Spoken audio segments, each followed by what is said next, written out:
Now notice that you can use the regular movement code. So just like in the old days when you actually had objects move towards your player, you can actually use that same kind of code here. So for example, if I want this guy to move towards me, do you remember the step towards commands? Those things basically exist in code as well.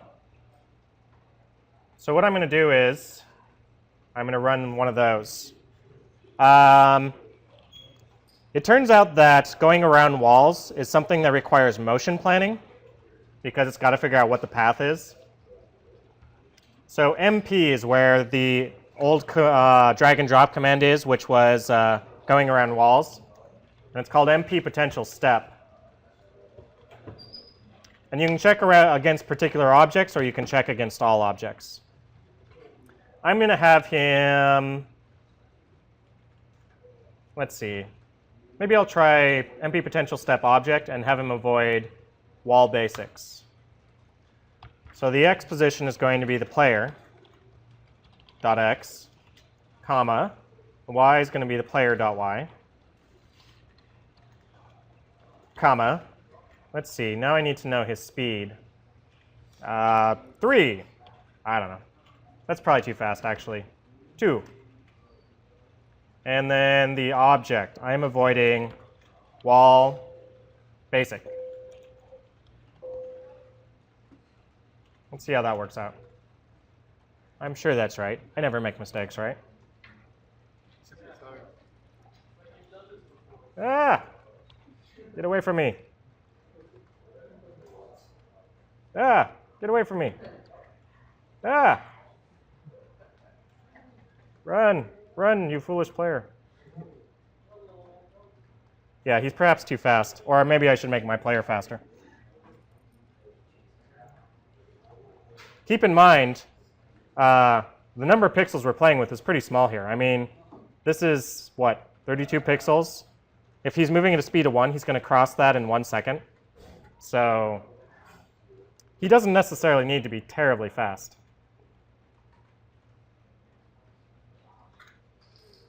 That's a little better. Sprint! Sprint! There we go. Yeah, it kind of scares me too. All right, so next up.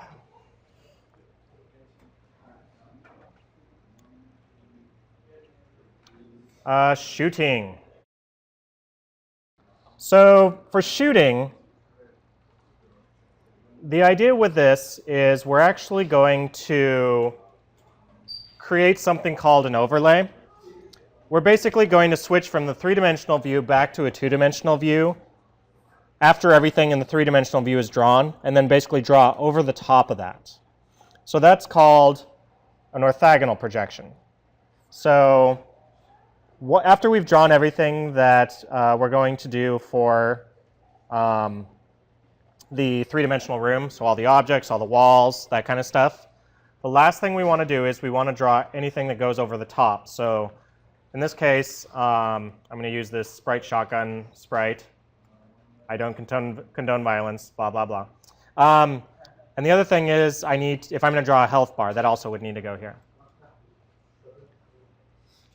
Now, we need to make sure this draws last. So we're actually going to set this gun sprite to draw at depth -100.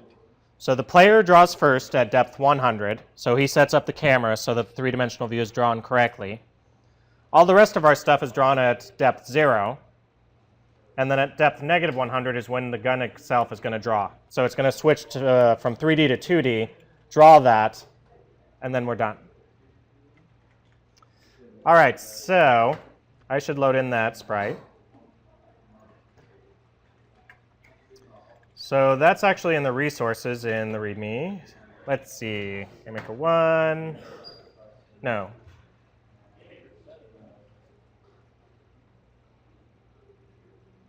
GameMaker 2, there we go. First person shooter, resources. Here's the animated sprite. So notice it's the full animation. So the idea is that we're going to stay on this first subimage here, and then when we fire, we actually let it animate.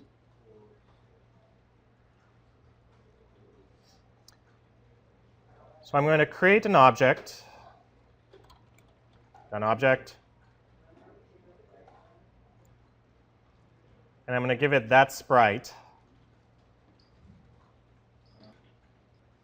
Let's see. Maybe I want to actually place this differently. Problem is right now, if I place this gun object, he goes there. And that whole section of the room gets blocked off, which we don't really want. He's kind of a controller in some ways. So what I think I'm going to do is make sure that this guy gets created off the screen. So rather than placing him in the room, when the player is first created, what he's going to do is he's going to create the gun. And he's going to create it at room width, room height, gun object. So basically, it's going to just create it off just to the right of the room. So hopefully, I'll never run into it. Unless you manage to accidentally get outside the walls, which is your own problem. So these are built-in variables which contain the width and height of your room. By default, 640 by 480. But it'll give you back whatever it is if you change it. So that's kind of nice. All right, so once I've created this, I have this gun object, and it sits there. So I should do more than that. In particular, what I'd like to do is have it draw that in orthogonal mode. So that's this stuff here. So let me go to the draw event of the gun.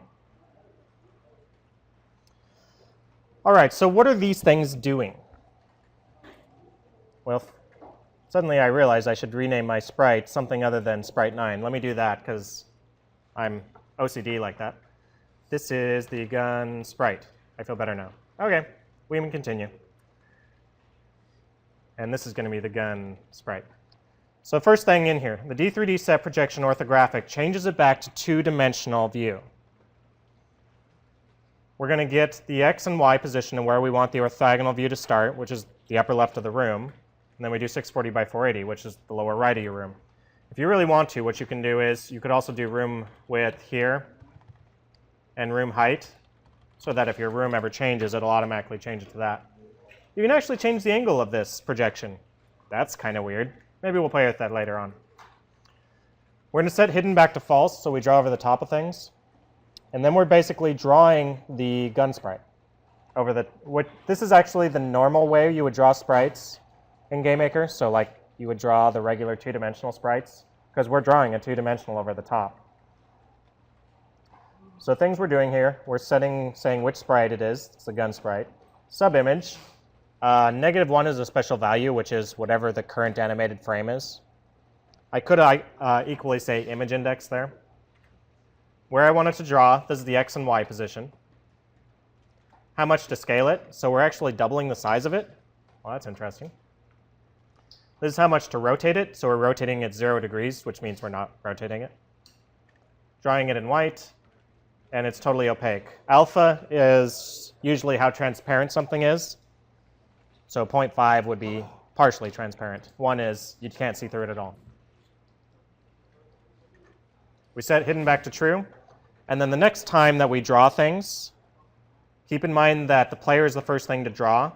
So if we go back to the player, his draw event, the very first thing he does is he sets it back to 3D. So we'll be able to draw the next frame in 3 dimensions. He sets the camera, draws the floor and ceiling, all the walls draw. The gun changes it back to 2 dimensions and draws itself.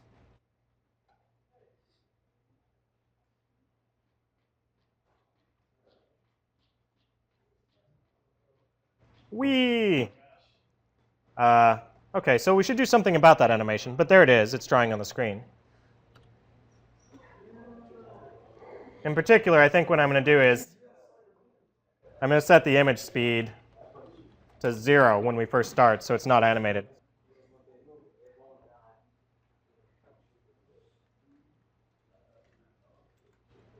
Much better. OK, I feel better about that.